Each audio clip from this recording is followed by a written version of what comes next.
인천공항에서 꼬박 24시간 걸렸어야 도착할 수 있는 지구 반대편에 위치한 페루. 콜럼버스가 아메리카 대륙을 발견하기 이전 페루 일대를 지배했던 잉카 제국의 마지막 수도인 쿠스코에서 북서쪽으로 15km 정도 떨어진 세계 7대 불가사의 중의 하나인 마추픽추를 찾게 될 관문공항은 고산증 약을 먹어가며 태극기 휘날리고 우리의 기술과 손으로 건설을 하고 있어 새로운 K건설의 도전으로 전 세계가 주목하고 있습니다.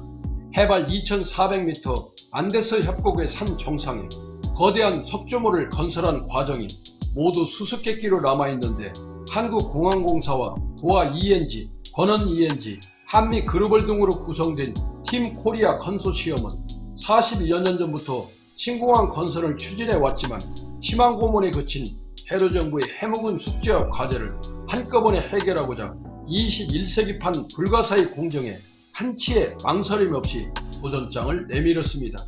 세계 건설 시장을 장악하고 있는 중국, 스페인, 이탈리아, 포르투갈 업체들과 막판까지 피말리는 수조전 끝에 따는 공사이기에 그 가치와 의미는 배가 되는 것 같습니다.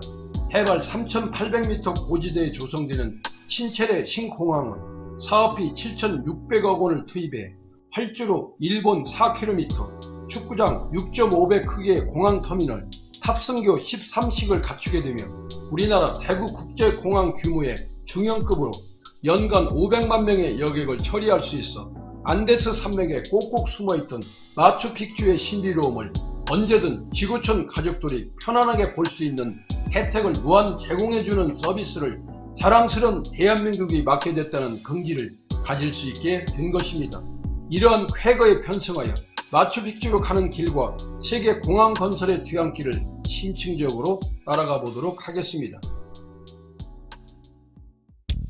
친체레 신공항 사업은 우리나라가 국가 간 계약으로 따낸 21개 사업 가운데 유일한 사회 간접 자본 분야의 사업입니다. 상품 위주의 G2G 사업을 SOC로 확장시킨 첫 성과로 페루 교통통신부와 한국공항공사, 포토라의 국가 간 계약 사업입니다.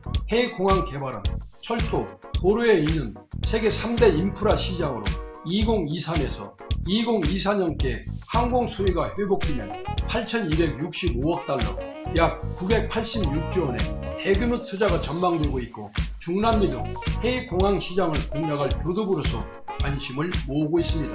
친체레 신공항이 들어서면 마추픽추를 찾는 여행객들이 손쉽게 방문할 수 있게 되는데 그동안에는 마추픽추로 가는 여행객들은 쿠스코 내 아스테테 공항을 이용해 왔습니다.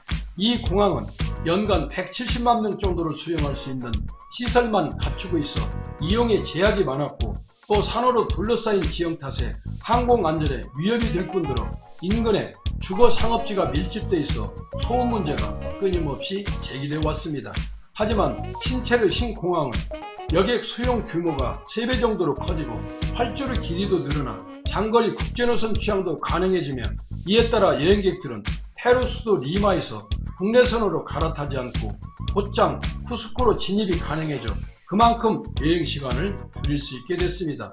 철제 도구가 전혀 없었던 시대였는데도 면도칼 하나 들어가기 어려울 정도로 정교하게 맞춰진 석조 건축물이나 조각물, 산바람을 이용한 자연 냉장고, 현대 기술로 만든 것과 비교해도 오차가 거의 없는 자연석으로 만든 나침반과 해시계 등의 풀리지 않는 궁금증에 김포국제공항 등 14개 공항을 운영하는 한국공항공사는 국토부 해건설협회 등과 팀 코리아를 구성해 한국인의 뛰어난 기술과 영혼을 잉카 제국과 맞짱을 뜨겠다고 전 세계에 공포한 것이라 공항 건설 수주의 의미와 한국공항공사의 위상 고취를 감히 표현해 봅니다. 공항이 생기기 시작한 것은 비행기가 상업화 시대에 접어들면서부터였습니다. 비행선으로 여객을 운송하거나 국제비행기로 우편물을 나르던 시대에 있어서 공항은 그렇게 중요하지 않았습니다. 그때 필요한 것은 넓은 공간과 이착륙을 위한 평평한 바닥뿐이었습니다.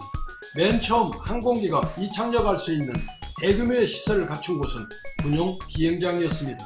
공항의 발달은 상업 운송의 발전 및 항공기의 발달과 밀접한 관련이 있습니다.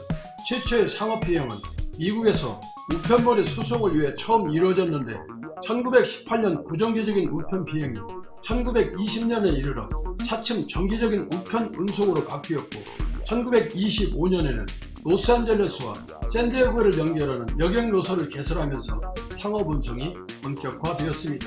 초기의 공항은 시설들이 보잘것없었습니다. 1911년에 개항한 샌프란시스코 공항은 시골 같은 헐지로와 주차장, 목조로 된 사무실과 식당만을 갖추었을 뿐이며 당시의 공항들은 기본적인 시설과 임시건물 형태의 여객 청사만으로 적은 수의 여객을 수송했습니다. 그러나 새로운 비행기 종류가 등장하면서 항공 운송 능력은 빠르게 늘어났으며 장거리 수송, 대량 수송, 신속항 수송 체계가 확립되자 많은 이용객들이 생겨났으며 공항의 시설도 근대화되기 시작했습니다. 1950년대 말부터 등장한 B707Z 항공기들은 점점 안전해지면서 전 세계적으로 항공 운송이 국가끼리 운송수단의 인기가 되었습니다. 1960년대에 접어들면서 공항시설도 크게 바뀌기 시작했고 제대로 된 여객청사도 갖추어 여행자들이 탑승 대기 시간 등에 지루하지 않도록 식당, 편의점 등의 편의시설들이 마련되었습니다.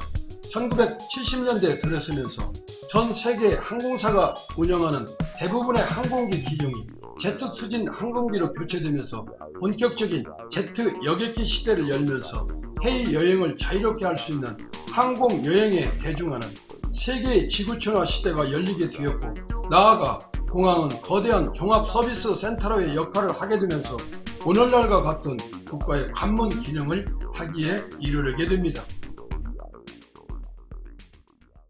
전 세계에서 공항이 가장 많은 나라는 미국입니다.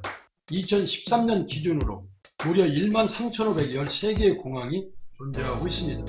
세계 항공교통의 중심이라고 할 정도로 엄청난 수의 공항인데 민간, 군이용 공항뿐만 아니라 개인용 경비행기 등을 소유한 사람들이 많아서 사설 공항 등도 다른 나라에 비해 월등하게 슈퍼 공항 보유국으로 우뚝 서고 있는 것 같습니다.